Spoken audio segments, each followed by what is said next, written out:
Hey guys, you obviously know what this video is going to be about since you probably read the title, but we picked up a Dragon Lance for about 80 mil and we're going to test it around the various dragons in RuneScape. We're going to mainly focus on Vorkath because this is actually how I mainly kill Vorkath, is with melee. And I have a little technique, it's nothing complicated, but there's a way of Wooks walking with melee, and I'm going to show you how to do it with this. And I've never actually used this myself, but my best time with a regular Zami Hasta was 122, which is actually pretty decent with melee. So let me just compare the stats of the Lance versus the regular Zami Hasta. These are the stats on the Dragon Hunter Lance, right here, 70 strength bonus, 85 stab, no prayer bonus. And these are the stats on the Zami Hasta. It does have 5 strength bonus higher, plus it has that 2 prayer. Not sure why they would do that. I think they should have just included the full stats of the Hasta, rather than take away the 5 strength and 2 prayer. But that's just my opinion. Also, it's pretty important to mention that the Hasta has pretty good defensive stats, whereas this item has none. So it's pretty clear that Jagex didn't want you to dump your Hasta as soon as you bought one of these, so there is a demand for both items still. This is pretty good for the economy because it's pretty much an item sink. This is pretty much just a Hasta, but with 20% accuracy and strength bonus on all dragons. I am missing 3 best in slot items, the Inferno Cape, the Avernic Defender, and the Ferocious Gloves. So pretty much what I am missing is 4 strength bonus on my cape, 2 extra strength bonus on the defender, and 2 strength bonus for the gloves, for a total of 8 strength bonus. So if you do the math, that's only about 2 extra max hits. But regardless, you're going to get a pretty good idea of what this can hit. And most importantly, you're going to be able to decide if it's worth the 80 mil price tag. Also, I gotta mention why I'm bringing a defender and a DFS to Vorkath. The reason why I bring both is I try to get 2 kills using 1 anti-fire with a defender, but if I can't do that second kill, I put on a DFS so I don't waste another potion. Also, Vorkath uses Venom on you, so that's why I'm wearing a Serp helm instead of a Nets helm. I'm not quite sure which one is cheaper to use, the anti-venom or actually using scales in the helmet, but this is just more convenient for me, so that's why I use it. There's a very slim chance that the maxing bag will include the effect of the Dragon Lance, but let's check it out. 42, that is definitely not the max hit. So at the very least, this maxing bag is not including the 20% damage bonus. The reason why Vorkath is probably the most relevant place to use this lance is it's undead, so you get to use a Solve Amulet, which is pretty much like a Slayer helmet, and obviously this is also a dragon. It is the only single undead dragon in the entire game. Now what I'm going to do first is probably try to do a kill without a spec, just to see if this is accurate enough to not have to lower the defense, because that's kind of how the Dragon Hunter crossbow is. You don't really need to lower the defense because it's so strong and accurate that it hits right through the defense level of this boss. So here we go, first kill without using a spec. Plus I should mention you're going to want to pray mage if you're wearing this gear because you have all this range and melee defense, so you don't really need to pray the other 2 prayers. So far not too amazing, but I didn't BGS spec and I am hitting pretty accurate. There's a 58, that's higher than a rapier can hit. And I screwed up because I should be on walk, but I pulled through. And I'm not sure why I brought the Hasta, I guess I forgot to bank it. The first kill, we kind of had a little freak accident here. For some reason my guy wouldn't move to the side quick enough, so yeah, I died first kill. 58 right off the bat, followed by a 59, that's higher than a rapier can hit. So far doing pretty good, we don't actually need to rely on the BGS spec by the look of it. Holy crap, 61! Followed by a 49. 213, that's not horrible. That 121 time is done with a rapier. I probably could have done better because I only used a rapier for a few kills. Oh, a 75. Okay, this is going to be a good kill. And then a 28. There's our first 0 of this kill. But then we back it up with a 57, so. And here's the kill. Pretty decent kill, not a great kill though. Actually, that's not very good at all.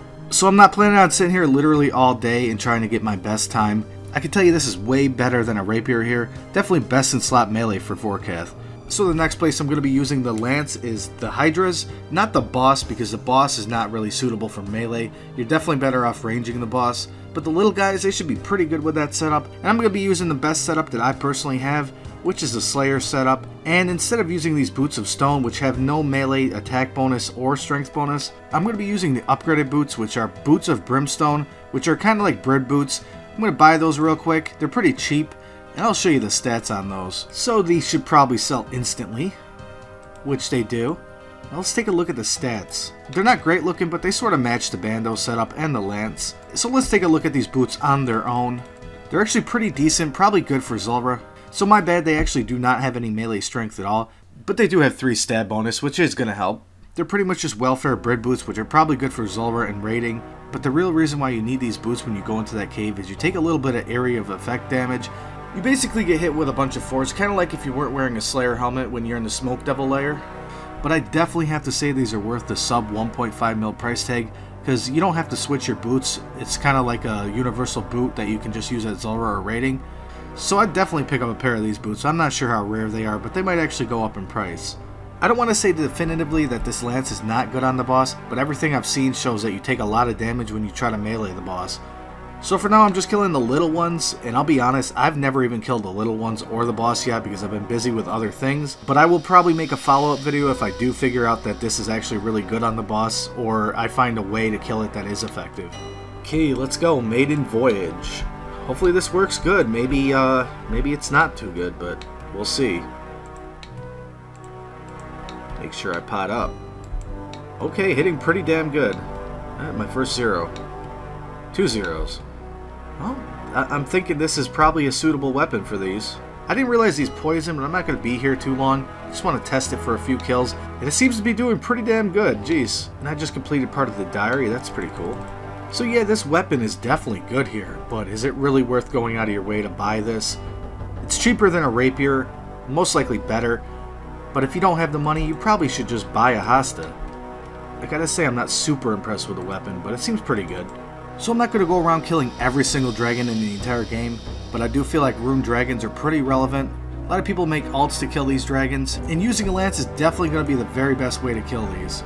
So the only issue is I'm not on task, and I am missing some best in slot gear, but this should give you a rough idea of how good this is. And even more importantly, I'm missing an anti-fire. You definitely need an anti-fire. Also, some people use a cannon here. It doesn't hit excellent in my opinion, so I'm not going to use a cannon. 44, very first hit, not bad. Dude, this is actually destroying, holy crap. So there's one kill. I'm going to see how many I can kill in one single inventory. What I might run out of is prayer though. This thing almost doesn't miss on these. I know if I use any other weapon, you hit a lot of zeros here. I managed to kill 10 rune dragons that trip, not really try-harding or anything. I wasn't prayer flicking, I was pretty much AFKing. So there is one setup that's better than this if you're off task. A lot of people use Justiciar, I'm not sure how you pronounce that, but it has an absorption effect that actually works pretty good, and it's also best in slot melee and range defense. And all I really wanted was DPS, but realistically a DFS is probably better to use at rune dragons. So this is pretty average loot for about 10 rune dragons. 278k. So this is a little weird. I instantly bought it for 80 mil when I got it, and I instantly just sold it for 89 mil pretty much. But I'm not sure, it could be more. Okay, 89 mil, just a little over 89 mil. So I just made 9 mil and I only used it for about an hour. That's actually pretty lucky. Maybe what it is people figured out this drop is a lot rarer than they thought it was before, because there hasn't been a lot of GE transactions yet. Hopefully I don't regret selling this, but I actually did make closer to 10 mil.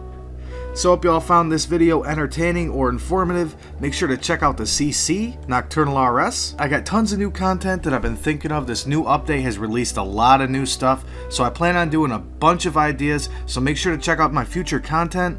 Make sure if you do subscribe, click the bell icon so you get notified. I got a million ideas this month, so I plan to upload a little bit more frequently. Good luck PVMing, guys. Peace out.